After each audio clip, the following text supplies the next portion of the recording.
For 38-year-old Mariana Santiago, life in Miami, Florida, was everything she had dreamed of when she left Sao Paulo, Brazil years earlier. Mariana was a brilliant, accomplished architect at Santiago and Associates Design Studio, known throughout her community for her infectious warmth and visionary spirit. She had built a life she was immensely proud of: a stunning waterfront condo in Coconut Grove, a thriving architecture practice specializing in sustainable housing, and most importantly, a legacy of helping underserved communities across South America. Her family said she was devoted to lifting others up, but for Mariana, the greatest joy in her life was making a difference through design. Everything she created was meant to give people dignity. Mariana's story began in Sao Paulo, where she was born to Roberto and Lucia Santiago. Like so many before her, Mariana had come to America chasing the promise of a better life and the opportunity to use her talents for good. She worked tirelessly to achieve her goals, first becoming a naturalized American citizen, then earning her master's in architecture from the University of Miami.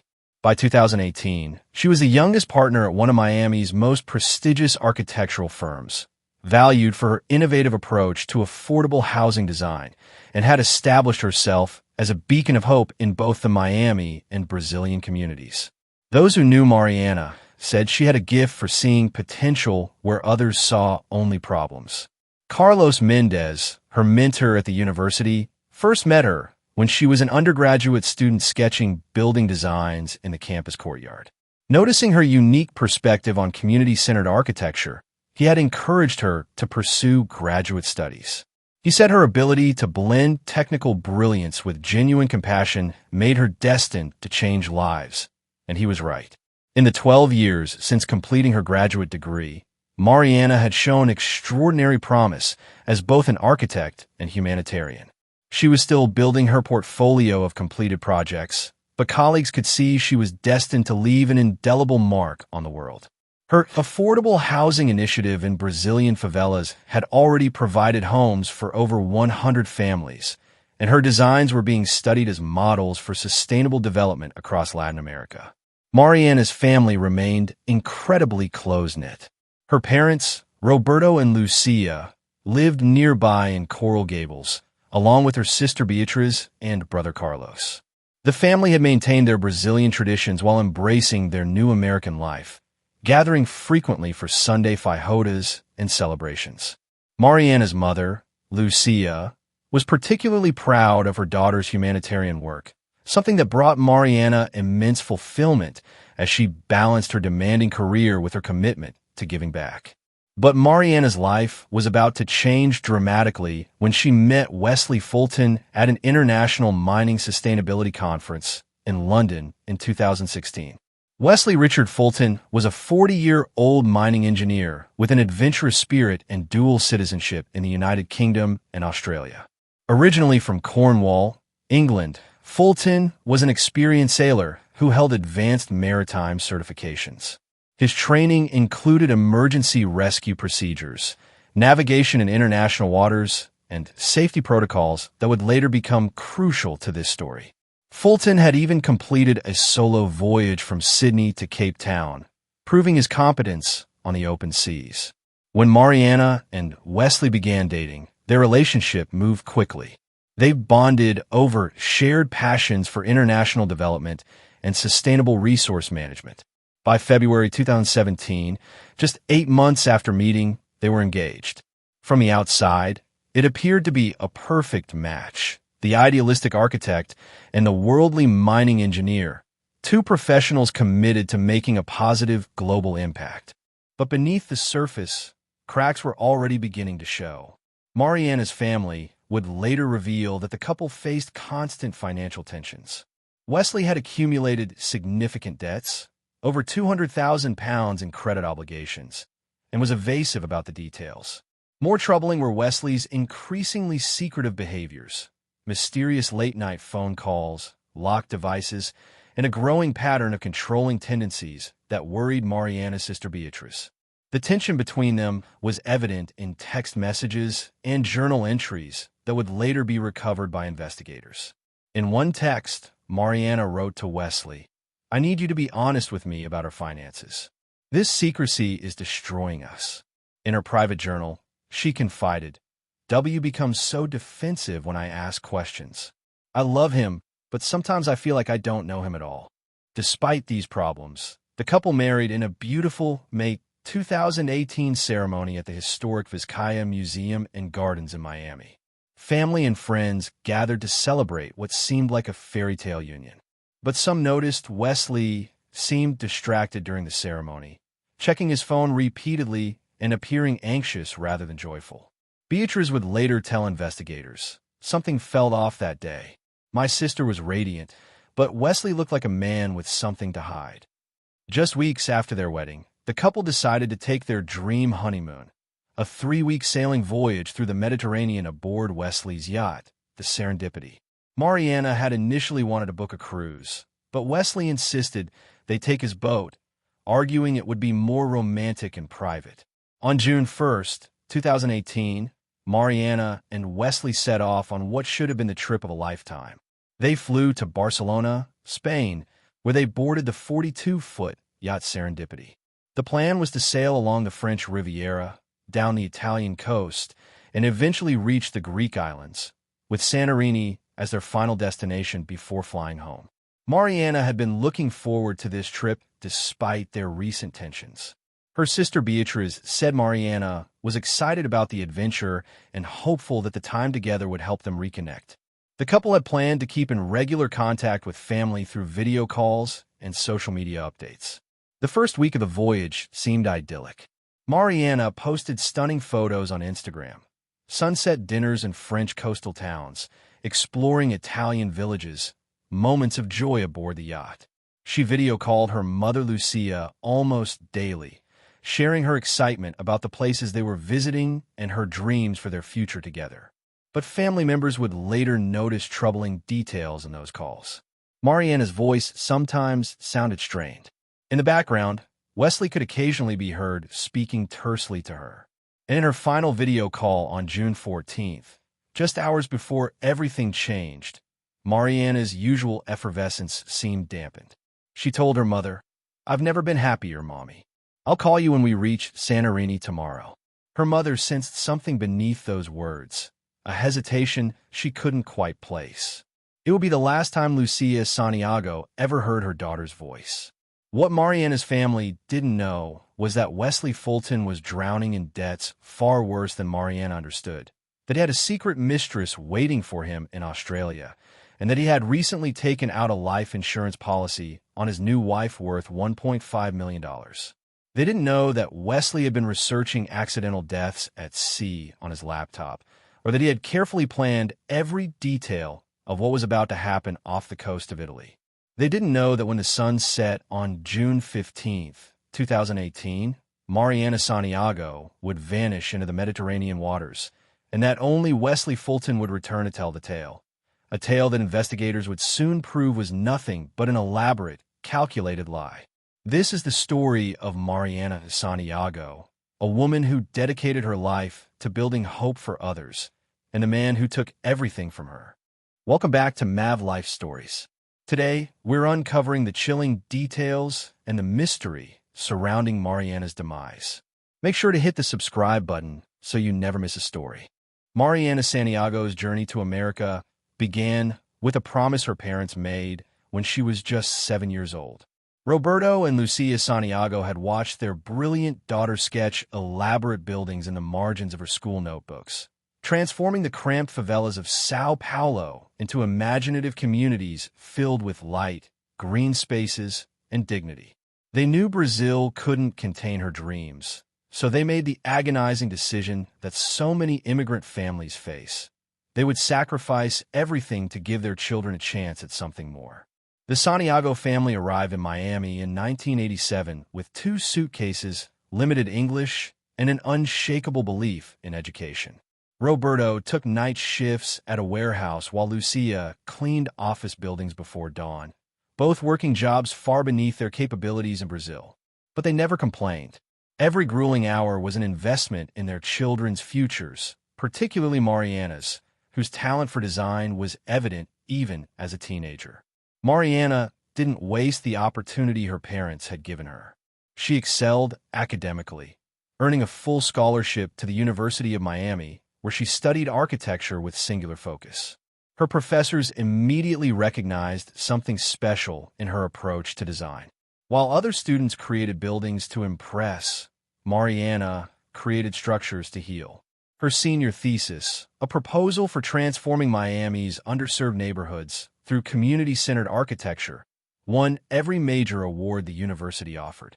But it was her graduate work that truly revealed her vision. Mariana returned to Brazil during summer breaks, volunteering in the same favelas she'd left behind as a child. She spent months living among residents, understanding their needs, their dreams, their daily struggles. Those experiences shaped her philosophy completely. Architecture isn't about buildings, she would often say to her students and colleagues. It's about giving people dignity. A well-designed home doesn't just provide shelter. It tells a family they matter, that they deserve beauty and light and safety just like anyone else. By 2018, at just 38 years old, Mariana had become the youngest partner at Santiago & Associates, the firm she'd helped establish with her mentor Carlos Mendez. Her portfolio was remarkable. Affordable housing projects across South America that had sheltered over 100 families, sustainable community centers in Brazilian favelas, and innovative designs that proved low-income housing could be both economical and beautiful. International development organizations sought her expertise. Architecture journals featured her projects. Awards lined her office walls. But for Mariana, the greatest rewards came from the people whose lives she touched. She mentored young Latina architects, many from immigrant families like her own, showing them that their backgrounds weren't limitations but sources of unique insight. She volunteered weekly at community centers, teaching design workshops to teenagers who'd never imagined they could create something meaningful. She returned to Sao Paulo twice a year, working with local organizations to continue expanding her housing initiatives. Her family remained her foundation through it all.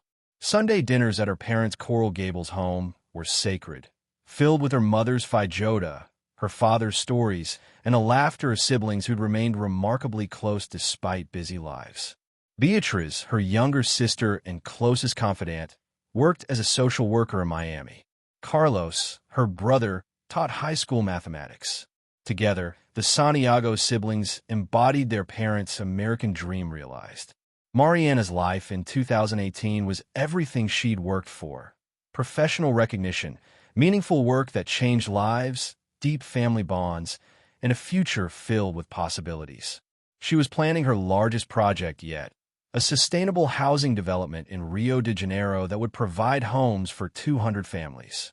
She'd been invited to speak at the United Nations about ethical urban development. Publishers wanted her to write a book about community-centered architecture. She had everything to live for, and she was just beginning. Wesley Fulton swept into Mariana's life like a perfectly scripted romance at the International Mining and Sustainability Conference in London, September 2016. Mariana had been invited as a keynote speaker on ethical development and community-centered design. Wesley, presenting on sustainable mining practices in developing nations, caught her attention during the networking reception with his confident demeanor and tales of adventure that seemed ripped from a travel magazine. He was magnetic in those first conversations. British-Australian, with dual citizenship and a restless spirit, Wesley painted himself as a man who'd seen the world and wanted to make it better. He spoke passionately about ethical mining operations in Africa and South America, about his sailing expeditions across 3 oceans, about how wealth extracted from the earth should benefit the communities living above it. His vision seemed to align perfectly with Mariana's own values. Here was a man, she thought, who understood that profit and purpose didn't have to be enemies. Their whirlwind romance unfolded across continents. After London came Sydney, where Wesley showed Mariana the harbor and his yacht, Serendipity, a sleek vessel he claimed represented his love of freedom and exploration. Then Miami, where Wesley charmed Mariana's parents with stories of his adventures and promises to always protect their daughter. He seemed worldly, successful, established, everything a concerned immigrant family might hope for in their daughter's partner. 8 months after that first meeting, in February 2017, Wesley proposed on a moonlit beach in Key West. It was romantic, seemingly spontaneous, absolutely perfect. Mariana called her sister Beatrice that night, breathless with excitement, describing the ring, the moment, the promise of a future with someone who finally understood her passion for making a difference in the world. But Beatrice had reservations she couldn't quite articulate. Something about Wesley felt performative, too polished. During family dinners, she noticed how he deflected questions about his work with charming anecdotes that never quite provided real answers. His stories were entertaining, but suspiciously vague about concrete details. When conversation turned to finances or future plans, Wesley would smoothly redirect to safer topics.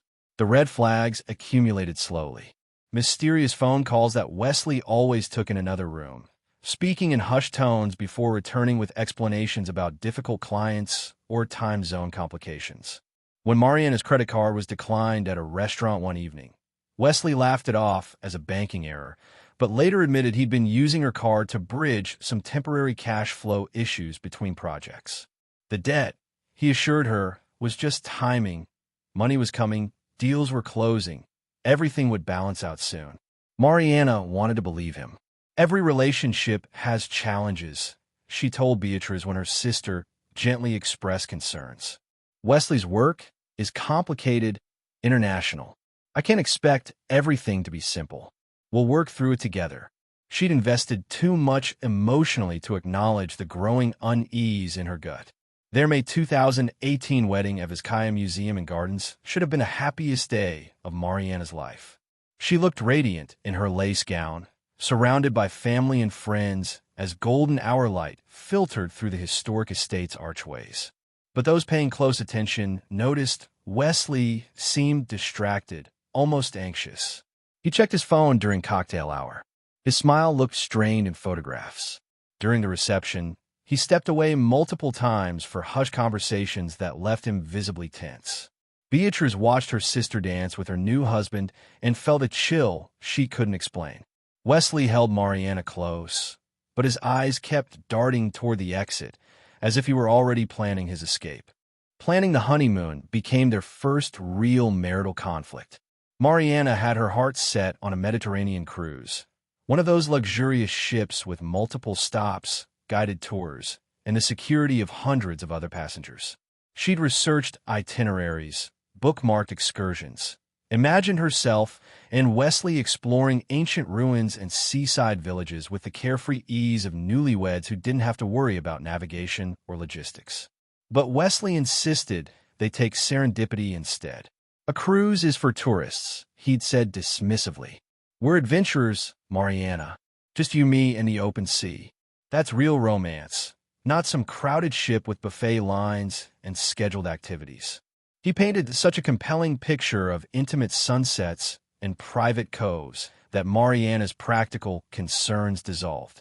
She convinced herself that her hesitation was just pre-wedding jitters, that Wesley's experience as a sailor made his plan the better choice, that she should trust her husband's judgment about these things. On June 1st, 2018, they flew to Barcelona and boarded the Serendipity.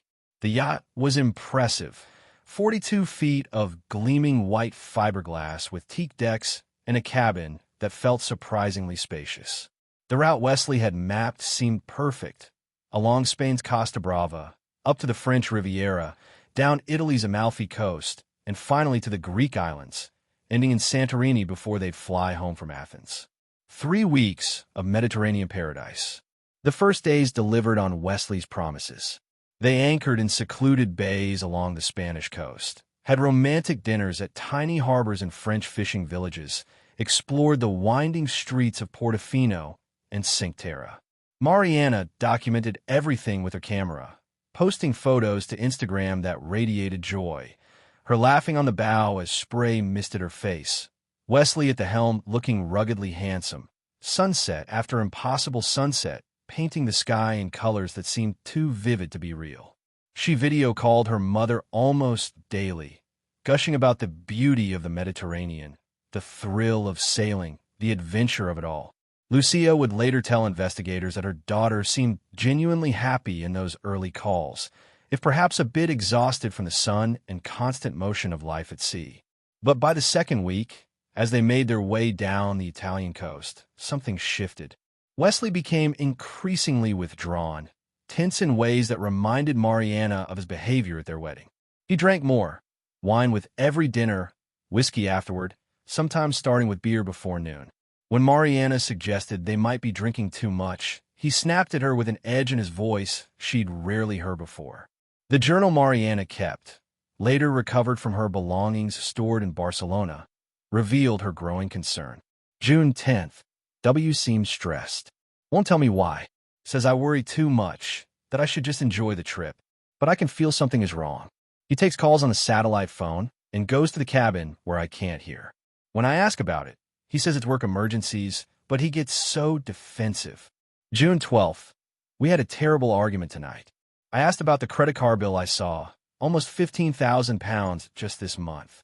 He said I was snooping, that I don't understand how his business works. Maybe he's right. Maybe I'm being paranoid. I don't want to ruin this trip with my anxiety.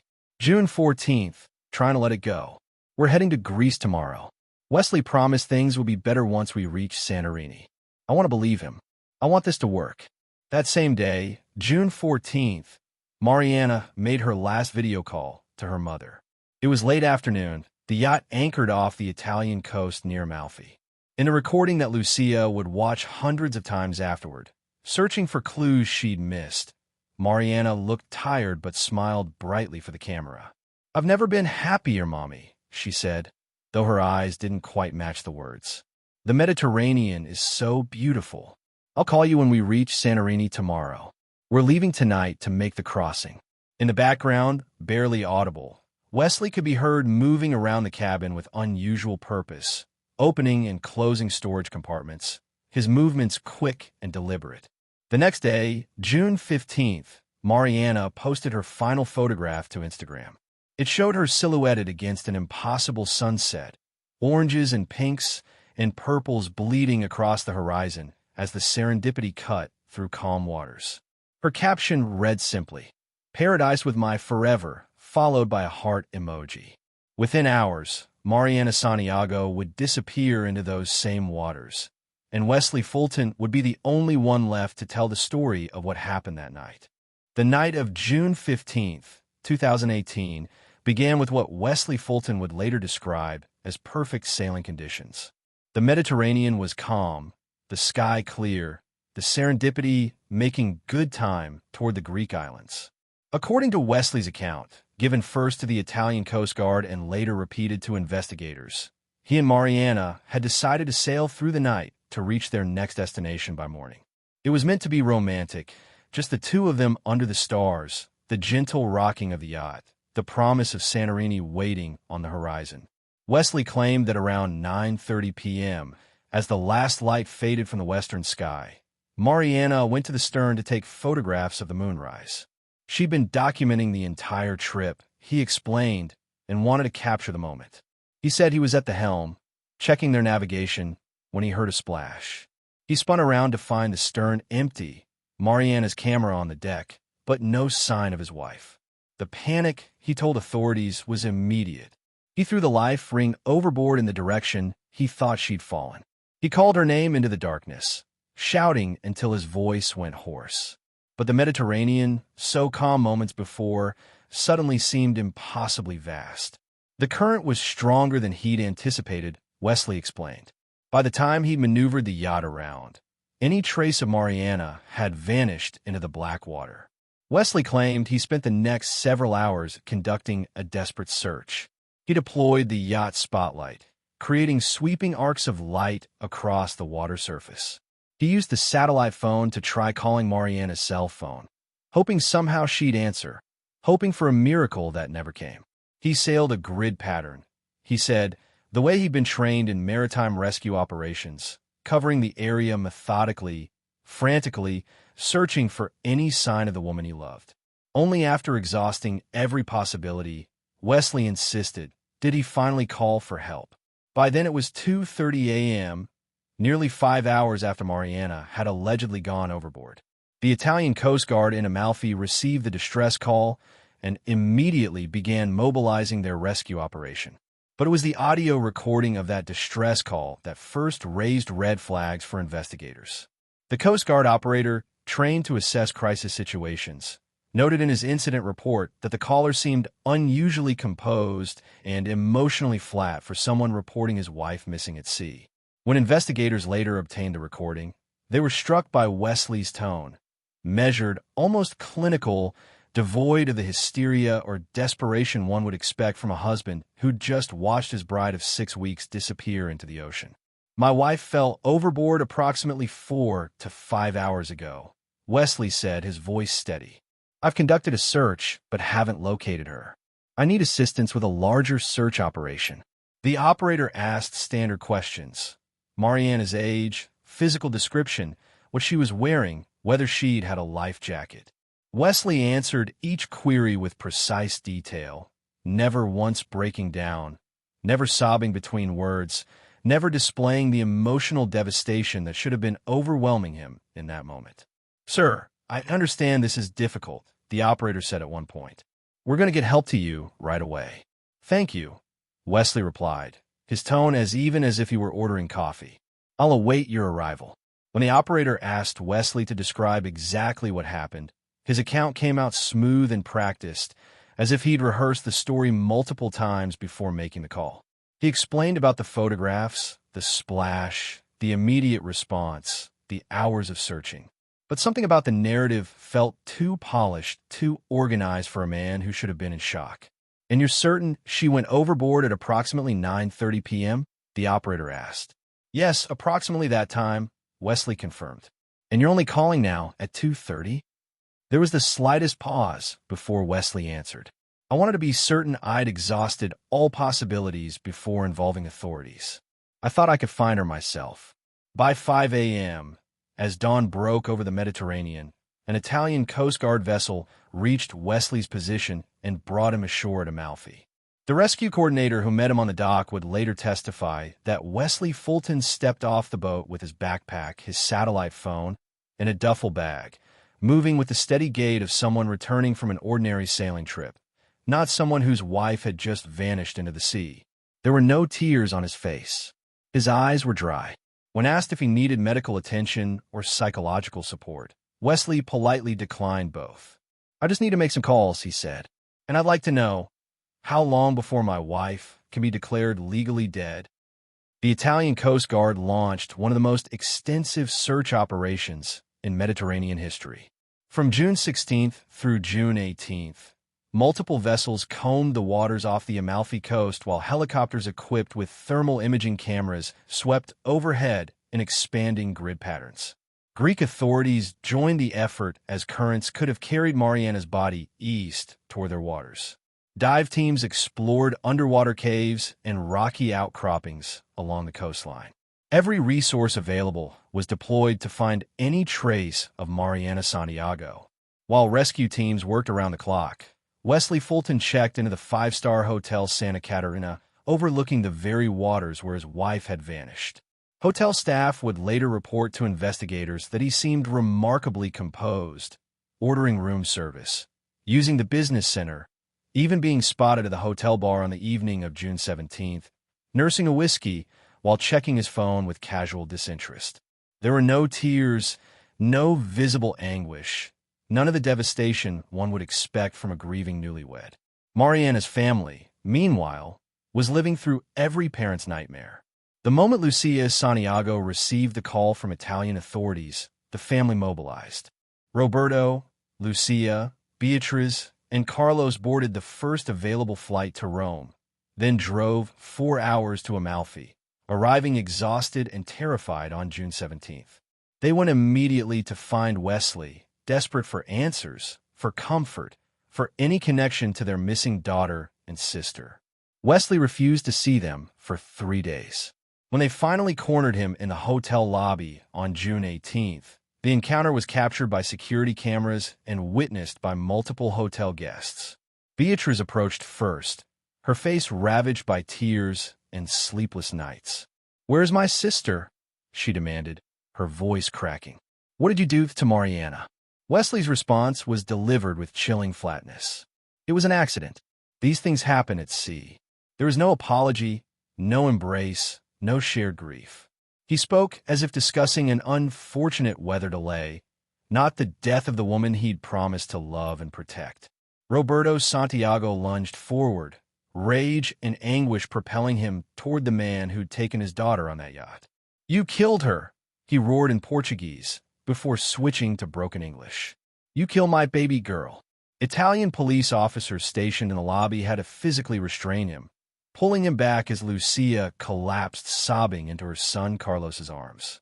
Wesley watched the scene unfold with disturbing detachment, then simply turned and walked back toward the elevators without another word. On June 18th, after 3 days of searching over 5,000 square nautical miles, the Italian Coast Guard was forced to suspend the operation. No trace of Mariana had been found. No body, no clothing, no evidence she'd ever entered the water at all.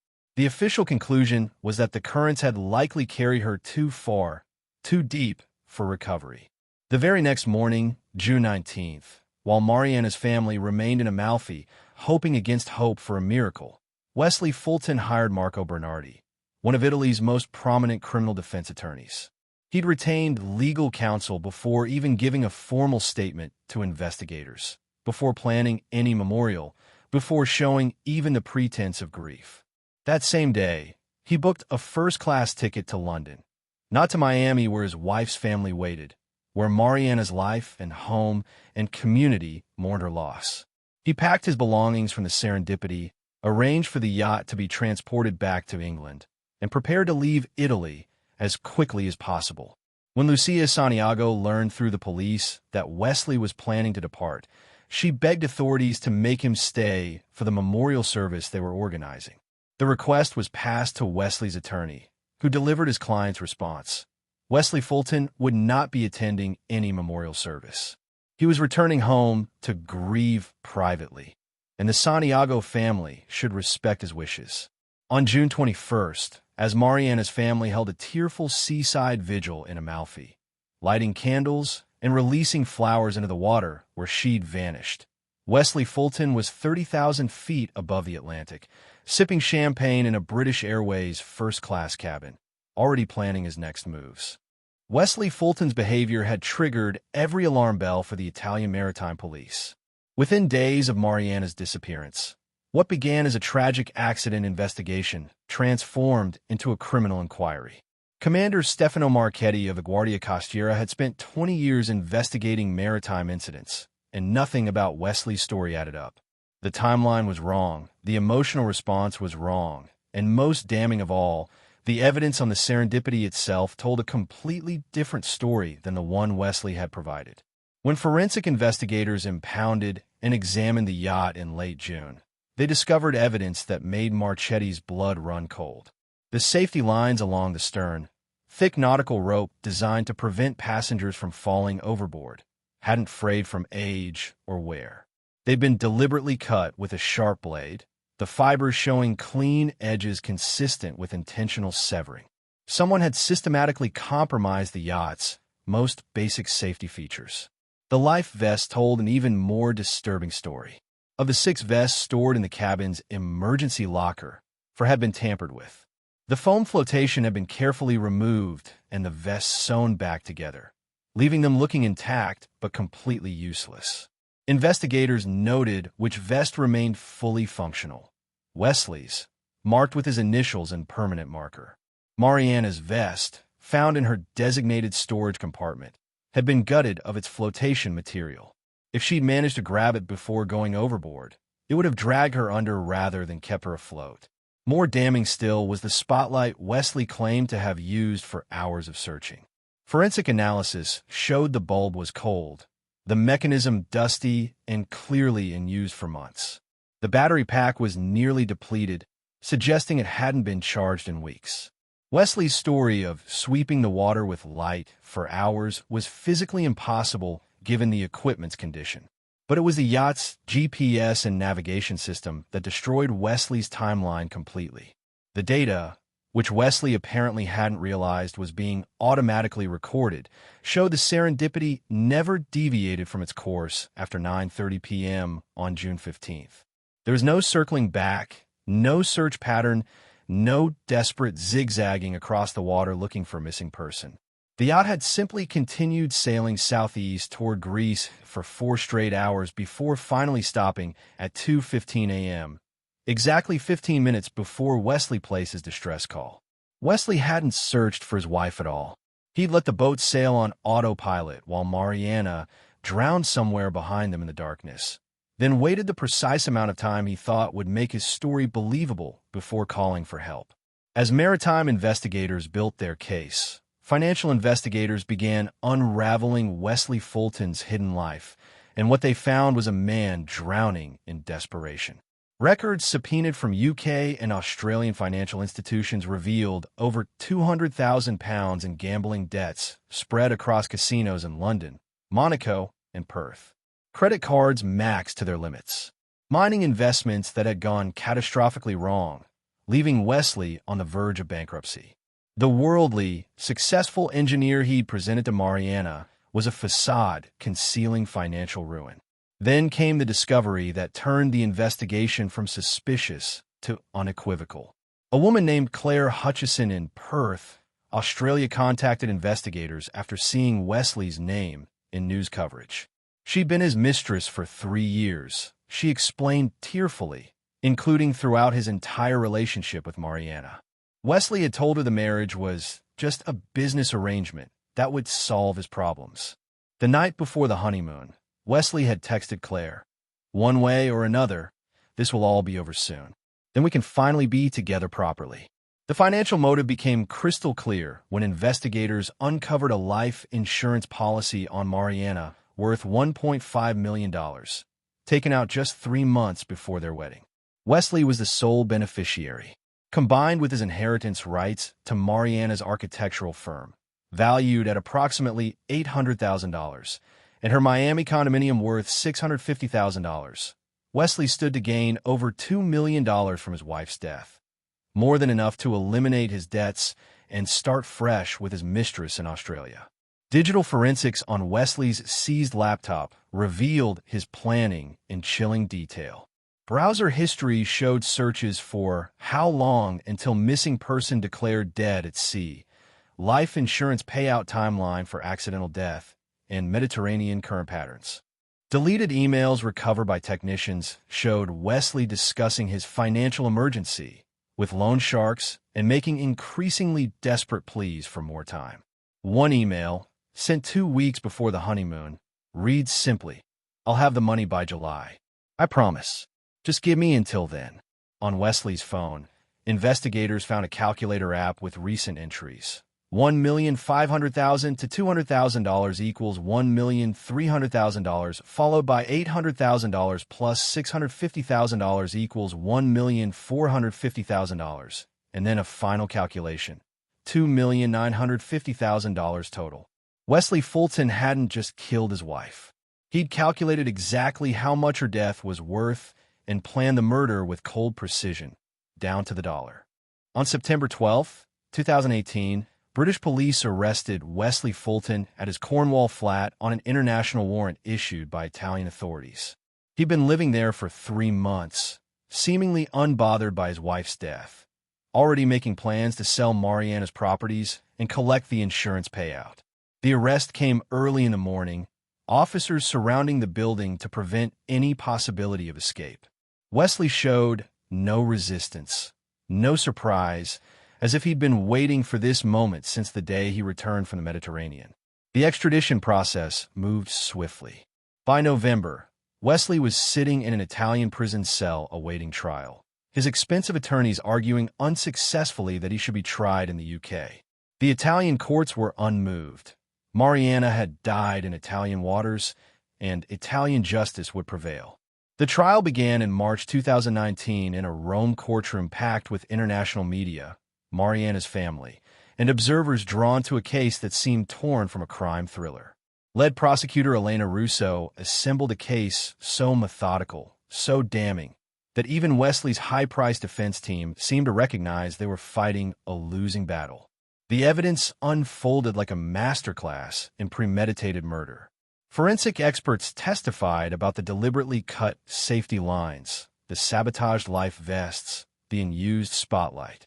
Maritime engineers explained how the GPS data proved Wesley never searched for his wife, how his timeline was a fabrication from beginning to end. Oceanographers demonstrated that given the currents, yacht position, and weather conditions that night, Mariana's body should have been recoverable if Wesley's story had been true.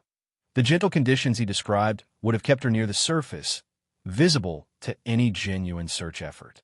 Financial analysts walked the jury through Wesley's catastrophic debts, the life insurance policy, the calculated gain from Mariana's death. Claire Hutchison, Wesley's mistress, testified tearfully about his desperation, his promises that he'd handle everything soon, his cold calculation about what he called the Mariana situation. Her testimony was devastating. Here was proof that Wesley viewed his wife not as a person, but as an obstacle to be eliminated. The digital evidence sealed Wesley's fate.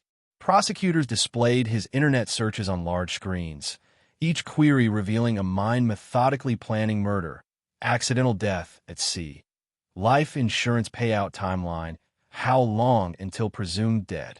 Deleted emails showed his financial desperation, his willingness to do anything to escape his debts. The calculator entries, tallying up exactly what Mariana's death was worth, drew audible gasps from the courtroom gallery. Perhaps most heartbreaking was the reading of Mariana's journal entries. Her voice somehow present in the courtroom as prosecutors shared her growing fears about Wesley's behavior, her attempts to rationalize his mood swings, her desperate hope that their marriage could work despite the red flags she was finally beginning to acknowledge. June 14th, "I want to believe him. I want this to work," had been written just hours before Wesley murdered her. Wesley's defense team could only argue that the evidence was circumstantial, that no one had actually witnessed what happened on the Serendipity that night, that accidents at sea were inherently difficult to reconstruct. Their client, they insisted, was a grieving widower being railroaded by prosecutors looking for someone to blame for a tragedy. In her closing argument, Prosecutor Russo addressed the jury with barely contained fury. Wesley Fulton didn't just take Mariana Santiago's life. He took her future, the building she would have designed, the family she would have housed, the students she would have mentored. He took her dreams of children, of growing old, of continuing the work that gave so many people hope. He planned it with cold calculation, executed it with precision, and showed no remorse whatsoever. He watched her die, then sailed away and went to a hotel bar. That is not a tragic accident. That is murder in its most calculated, most cruel form. On May 15th, 2019, after 6 hours of deliberation, the jury returned their verdict. The courtroom fell silent as the foreperson stood. Culpable, guilty of first-degree murder.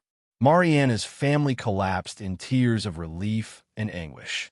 Wesley's face remained expressionless, as if the verdict were a minor inconvenience rather than a life sentence. Judge Antonio Esposito sentenced Wesley to life imprisonment without the possibility of parole, the harshest penalty available under Italian law. Even as the sentence was read, Wesley maintained his innocence, his voice flat and emotionless. "I did not kill my wife. This is a miscarriage of justice." But it was Lucia Santiago's victim impact statement that would be replayed on news broadcasts worldwide, that would define Mariana's legacy beyond the tragedy.